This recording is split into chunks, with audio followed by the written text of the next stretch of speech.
నాణ్యమైన, విశ్వసనీయమైన అత్యుత్తమ ఐవీఎఫ్ కేంద్రంగా గుర్తింపు ద్వారా కరీంనగర్ డాక్టర్ పద్మజ ఫెర్టిలిటీ సెంటర్కు ఇతర రాష్ట్రాల నుండి ఐవీఎఫ్ కొరకు తరలివస్తున్న జంటలు. మ్యారేజ్ అయ్యి 12 years అయ్యింది. బెంగళూరు నుంచి వచ్చాం మేము. ఈ ఫస్ట్ టైంలోనే నాకు సక్సెస్ ట్రిపుల్ ఉన్నది. హార్ట్ బీట్ అంతా మంచిగా ఉంది. నేను మంచిర్యాల నుంచి వచ్చిన, నాకు ఫస్ట్ టైమే కన్ఫర్మ్ అయింది. కరీంనగర్ పద్మజ హాస్పిటల్కి వచ్చిన, ఫస్ట్ టైమే కన్ఫర్మ్ అయింది. నాకు ఇప్పుడు ట్విన్స్ ఇద్దరు. నేను నల్గొండ డిస్ట్రిక్ట్ నుంచి వచ్చాను. దేవరకొండ మండలం మాది. పెళ్ళై 14 సంవత్సరాలు. ట్విన్స్ నాకు.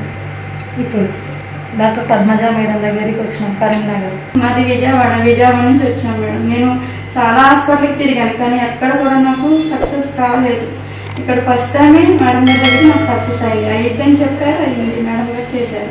ఇలా ఎందరో వివిధ జిల్లాల నుండి, వివిధ రాష్ట్రాల నుండి సంతానం కోసం ఎంతో ఎదురు చూపుతో వచ్చే దంపతులకు వారి స్వప్నాలకు సౌధాలను అద్దుతూ ఓ దిక్సూచిలా నిలిచింది కరీంనగర్ డాక్టర్ పద్మజ సంతాన సాఫల్య కేంద్రం.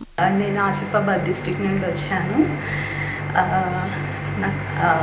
ఇప్పుడు అది ఐవీఎఫ్ ఎక్సీ పద్ధతిలో చేయించుకున్నాను నేను డాక్టర్ పద్మజ దగ్గర కరీంనగర్లో.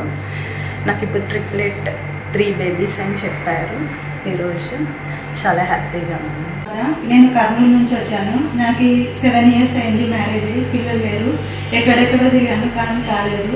ఇక్కడ కరీంనగర్ పద్మజ మేడం హాస్పిటల్కి వచ్చాను, అయ్యింది.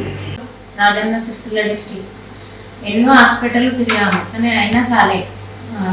ఎన్ని హాస్పిటల్ తిరిగినా కాలే. కరీంనగర్ పద్మజ మేడం గురించి తెలిసాక ఇక్కడికి వచ్చాము. వచ్చినాక సెకండ్ టైంలో ట్విన్స్ ఉన్నారు. హ్యాపీగా ఉంది, ఇప్పుడు సంతోషంగా ఉంది. మాది నిజామాబాద్. నాకు పెళ్ళి 20 సంవత్సరాలు అయిపోయింది. అక్కడ చూపెట్టుకున్నా కాలేదు. చాలా చోట్ల తిరిగాను. యూట్యూబ్లో చూసి కరీంనగర్ పద్మజ మేడం దగ్గరికి వచ్చాను. ఫస్ట్ అటెంప్ట్ ఐవీఎఫ్లోనే నాకు సక్సెస్ అయింది. ట్రిపుల్స్ ఉన్నారు. చాలా హ్యాపీగా ఉంది. ఐవీఎఫ్ ఐసీఎస్ఐలో అత్యధిక విజయ పదంలో నిలిచింది Karimnagar doctor Padmaja fertility centre.